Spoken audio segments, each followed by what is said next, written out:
नमस्कार, आप देख रहे हैं आर्या न्यूज और मैं हूं आपके साथ साक्षी जादौन। देश के 3 राज्यों में वित्त मंत्रियों ने आम बजट पेश कर दिया है। ये बजट राजनीतिक दृष्टि से भी बहुत खास माना जा रहा है। चुनाव वाले राज्यों में पर भी बजट में खास ध्यान दिया गया है। बजट में आगामी चुनाव वाले राज्यों के लिए खास इंफ्रास्ट्रक्चर प्रोजेक्ट्स का ऐलान किया गया है। इस बजट में राजस्थान, बिहार और उत्तर प्रदेश जैसे चुनावी राज्यों पर खास फोकस किया गया है। वित्त मंत्रियों ने अपने अपने राज्यों में आम जनता के लिए कई लुभावने वादे भी किए हैं। तीनों राज्यों द्वारा लाए गए इस बजट पर आज हम चर्चा करेंगे, लेकिन उससे पहले एक रिपोर्ट देखिए।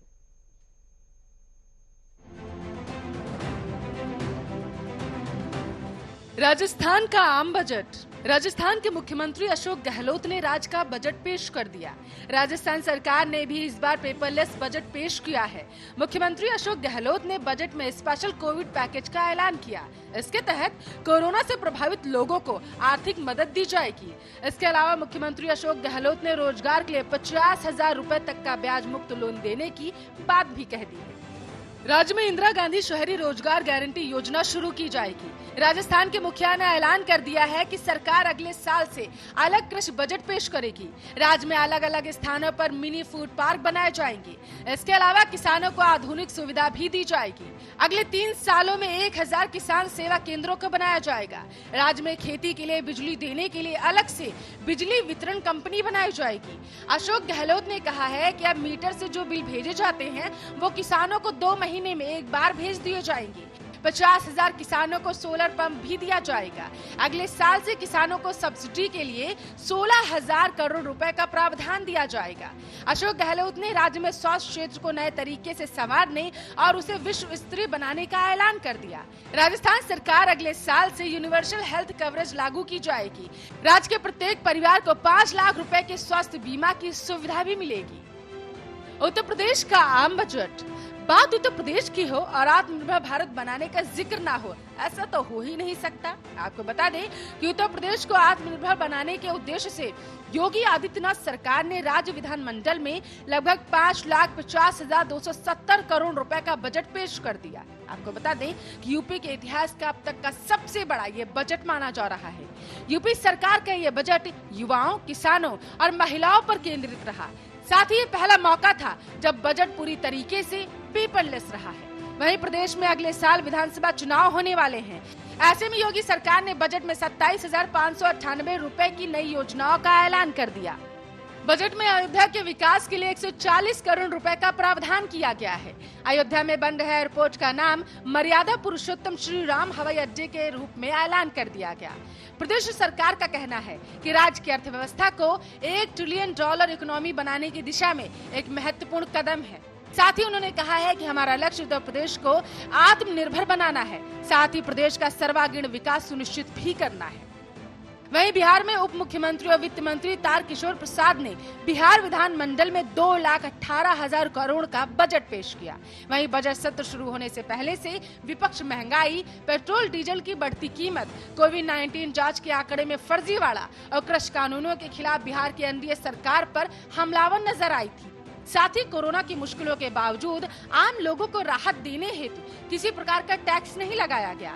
पिछले साल से ये 7,000 करोड़ रुपए से ज्यादा का बजट देखा जा रहा है। वित्तीय साल 2020-2021 में बिहार का बजट 2,11,000 करोड़ रुपए का था। बजट में वित्त मंत्री ने अगले वित्तीय वर्ष में 2,18,502 करोड़ के अनुमानित आय का दावा किया है। योजना में 1,51,881 करोड़ रुपए खर्च करने की व्यवस्था की गई और बजट का सबसे मजबूत पक्ष है 20 लाख लोगों को इसी वित्तीय वर्ष में नौकरी और महिला सशक्तिकरण। इसके लिए राज्य सरकार ने नई योजनाएं लाने की घोषणा कर दी। महिलाओं को उद्यमी बनाने के लिए खजाना खोल दिया गया। कोई महिला अगर अपना उद्योग लाना चाहती है तो उसे 5 लाख रुपए का अनुदान दिया जाएगा। साथ ही 5 लाख रुपए का ऋण ब्याज मुक्त किया जाएगा। इसके लिए आपको बताते चले उद्योग विभाग में 200 करोड़ रुपए का अतिरिक्त प्रावधान किया गया है। अगले 4 सालों में 7 निश्चय 2 की योजनाओं पर काम किया जाएगा। आपकी जानकारी के लिए आपको बताते चले कि अशोक गहलोत सरकार का इस कार्यकाल का ये तीसरा बजट था। वहीं उत्तर प्रदेश के बजट से आम जनता को काफी उम्मीदें थीं। इसके साथ ही बिहार बजट में युवाओं को रोजगार देने का दावा किया गया है। लेकिन देखने वाली बात यह होगी कि बजट में लंबे चौड़े वादे धरातल पर कितने सकारात्मक तरीके से लागू हो पाते हैं। Special desk, Arya news.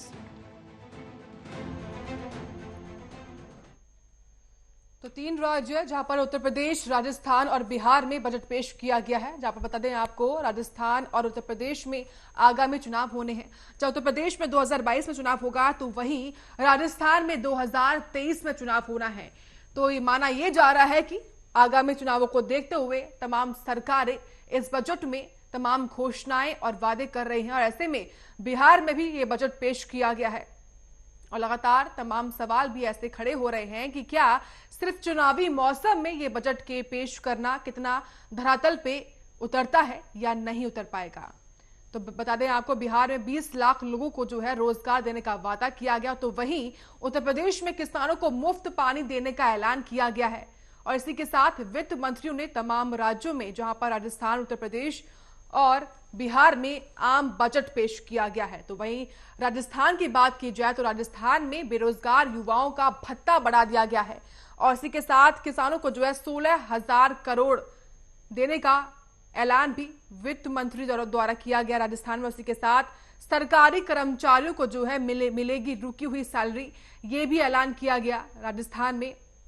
तो राजस्थान के बजट में जो है किसान, युवाओं, शिक्षा, तमाम वर्ग को, तमाम चीजों को जो है कवर किया गया है। आपको बता दें स्वास्थ्य सेवाओं के लिए भी कोरोना को लेकर खासतौर से विशेष पैकेज की ऐलान किया गया है राजस्थान में। तो वहीं उत्तर प्रदेश में भी 1 ट्रिलियन इकोनॉमी को ध्यान में रखते हुए जो है अब तक का सबसे लंबा और सबसे बड़ा और विशाल बजट पेश किया गया।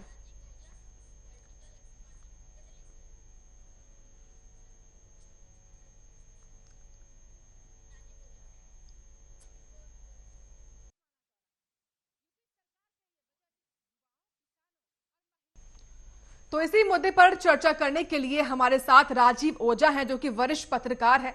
राजीव जी, स्वागत है आपका। जी नमस्कार। राजीव जी, चुनावी मौसम में तीनों राज्य, चाहे वो राजस्थान हो, उत्तर प्रदेश और भले ही बिहार में चुनाव हो चुके हैं, लेकिन ऐसे में इन राज्यों में ये बजट पेश करना कितना कामयाब लगता है आपको चुनावी मौसम को देखते हुए?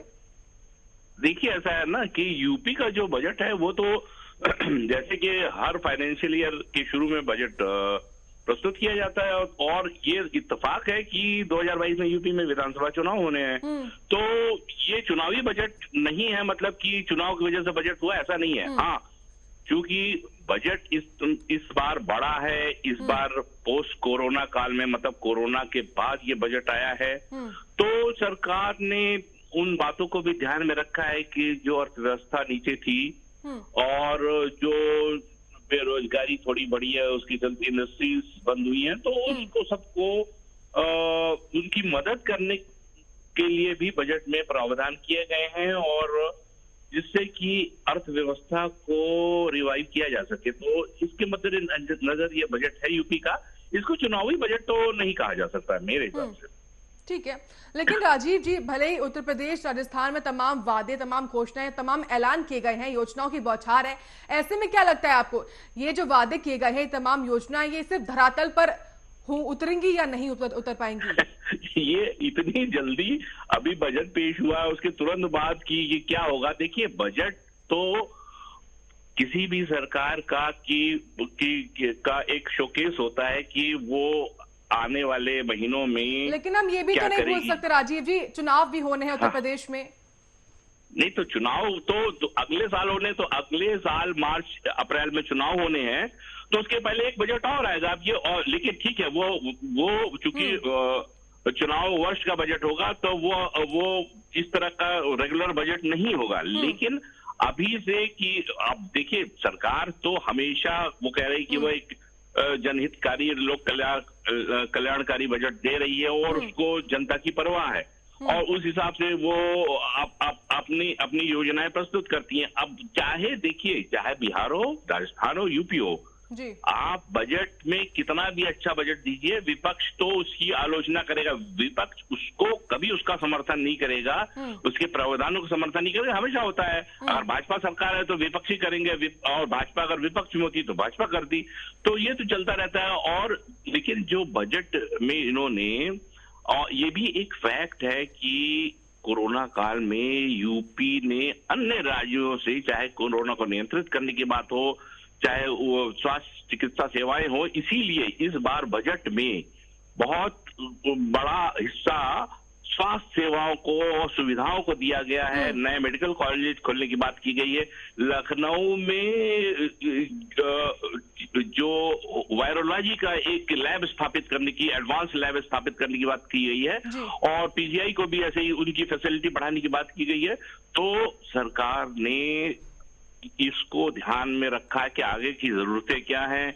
अभी चुनौती कोरोना की खत्म नहीं हुई है, इसके लिए सुविधाएं, बेहतर सुविधाएं कैसे जनता को दिया जाए, इन सब बातों को प्रावधान किया गया। अब क्या होगा, कौन कितना वो धरातल पे उतरेगा नहीं, ये तो समय समय पर पता चलेगा। हम मानते हैं इस बात को कि कोरोना काल में तमाम रोजगार छीने हैं लोगों से। ऐसे में अगर मैं बात करूं राजस्थान के बजट की, तो क्या लगता है आपको, राजस्थान में जिस तरीके से लगातार बेरोजगारी हो रही है, जो तमाम पढ़े लिखे लोग भी हैं उनको भी नौकरियां नहीं मिल रही हैं, क्या इस बजट से, राजस्थान के बजट से नौकरियां डेवलप हो पाएंगी? क्या सरकार इस पर कारगर साबित हो पाएगी? देखिए, ये भारत की बात करें तो वो किसी स्टेट नहीं, ओवरऑल जो इसमें आर्थिक मंदी है, इंडस्ट्रीज बंद हुई हैं, उसका असर तो पड़ा है। लेकिन अब राजस्थान में कांग्रेस सरकार है, अब वो कितनी ईमानदारी से अपनी प्रदेश की अर्थव्यवस्था को रिवाइव करने की कोशिश करते हैं, उसी का असर इंडस्ट्रीज पे पड़ेगा। और यूपी में भी वही बात है। अब जैसे पंजाब की बात ले ले, पंजाब में कृषि प्रधान वो स्टेट है, लेकिन वहां तो एक बड़ा तबका लगातार प्रदर्शन धरना कर रहा है। तो अब ये एक स्टेट को दूसरे स्टेट से कंपेयर मुझे लगता है नहीं करना चाहिए, खासकर तब जब वहां किसी दूसरे राजनीतिक दल की सरकार हो। अब जैसे यूपी में डबल इंजन सरकार, मतलब डबल इंजन से मतलब कि केंद्र में भी भाजपा की सरकार है और यूपी में भी, तो इसका लाभ यूपी गवर्नमेंट को मिल रहा है और आगे भी मिलेगा। और जो केंद्र की योजनाएं हैं, जो रोजगार योजनाएं हैं, उसका सीधा लाभ यूपी को मिलेगा। और जो कि यूपी गवर्नमेंट या यूपी के चीफ मिनिस्टर लगातार ये कहते आए हैं कि हम जो श्रमिक या जो कामगार लौट के आए थे, उनमें से हमने लाखों श्रमिकों को यहाँ पर रोजगार मुहैया कराया और कोशिश की कि वो वापस लौट कर ना जाए, अपने गांव या घर पे रह के ही वो। अच्छा, इसीलिए आपको याद होगा एमएसएमई, मतलब जो लघु उद्योग हैं, बहुत छोटे कुटीर उद्योग हैं, उनको लगातार यूपी बढ़ावा दे रहा है और इंडिया में यूपी पहले नंबर पे है। और उसका लाभ इन श्रमिकों को, इन बेरोजगार लोगों को मिलेगा कि जो अपने गांव में रह के छोटा सा कुटीर उद्योग आत्मनिर्भर बन सके, अपना रोजगार शुरू कर, अपना रोजगार धंधा शुरू कर सके। तो इसका प्रयास यूपी कर रहा है। यूपी तो कह सकते हैं राजीव जी की योगी सरकार का जो लक्ष्य है 1 ट्रिलियन इकोनॉमी का, वो पूरा कर पाएगी योगी सरकार चुनाव से पहले? ये तो अभी से बहुत प्रकांड जो अर्थशास्त्री भी हैं इसका जवाब नहीं दे पाएंगे, लेकिन हाँ, अगर ईमानदार प्रयास किया जाए तो हम उसके करीब तो पहुंचेंगे ही। 1 ट्रिलियन ना कर सके, लेकिन पहले से बेहतर अर्थव्यवस्था दे पाएंगे, ऐसा उम्मीद है। अभी से घोषणा करना तो मुझे लगता है कि बेईमानी है, ये बहुत एक राजनीतिक जुमला होगा। ठीक है राजीव जी, अगर हम आते हैं बिहार के बजट पर, तो कहा यह जा रहा है कि सरकार की जो मंशा है गरीबी पलायन से निपटने की, वो दिखी नहीं इस बजट में। आप देखिए, वहां पर तो नीतीश चीफ मिनिस्टर हैं और वो यूपी से वहां स्थिति फर्क है, वहां की आर्थिक भौगोलिक स्थिति भी फर्क है जी। तो अब मंशा नहीं दिखी, वहां इलेक्शन हो चुके हैं। तो जाहिर है कि जहां इलेक्शन हो चुके होते हैं और जहां इलेक्शन होने वाले होते हैं, वहां के बजट में फर्क तो होता है। और कतई कोई भी राजनीतिक दल या सत्तारूढ़ दल इस बात का जरूर ध्यान रखता है कि हम कुछ ऐसा करें बजट में कि आम जनता तक एक सकारात्मक संदेश जाए। अब बिहार में वहां की आर्थिक स्थिति वहाँ की जो जो गठबंधन सरकार है भाई, भाजपा और जेडीयू मिलके कर रहे हैं, सरकार चला रहे हैं, तो अब वहां पर क्या है, इसको तो डिटेल में जाके पॉइंट टू पॉइंट बात किया जाए तो कहा जा सकता है कि इनकी मंशा नहीं दिखी, तो मंशा दिखी या मंशा नहीं दिखी, ये एक लाइन में नहीं कहा जा सकता। ठीक है, लेकिन ऐसे में राजीव जी एक बार फिर से बिहार सरकार 7 निश्चय पार्ट 2 लेकर आई है, तो क्या लगता है 7 निश्चय पार्ट 2 इस बार कामयाब हो पाएगा? देखिए, पहले तो जो नीतीश कुमार को सुशासन बाबू कहा जाता था, और लालू राज के बाद ये बदलाव दिखा भी, लेकिन इलेक्शन के पहले थोड़ा सा उन पर, जैसे चाहे विकास कार्य हो, चाहे लॉ एंड ऑर्डर हो, तो नीतीश कुछ ढीले पड़ते दिखे, एक वजह से दिखे, तो ये इसको देखना होगा। लेकिन वहां पर जितना पब्लिक उम्मीद थी वो रिफ्लेक्ट हुआ नहीं। अब इस बार वो 7 पॉइंट पे कितना काम कर पाते हैं, तो अभी आगे देखना होगा। ठीक है, लेकिन एक्सपर्ट्स ये कह रहे हैं कि जिस पैमाने पर इस बजट को लेकर लाया गया है, क्या वाकई में उस रास्ते पर अगर ये सरकार चल पाएगी इस बजट को लेकर? क्या जो स्थिति फिलहाल बिहार की बनी हुई है, तमाम रोजगार की दिक्कतें हो, तमाम दिक्कतें हैं, ऐसे में क्या सरकार इसको लेकर वाकई में धरातल पर उतर पाएगी या नहीं? क्योंकि लगातार बिहार में सरकार नीतीश बाबू की ही है और इस बार जनता ने मौका उनको फिर से दिया है।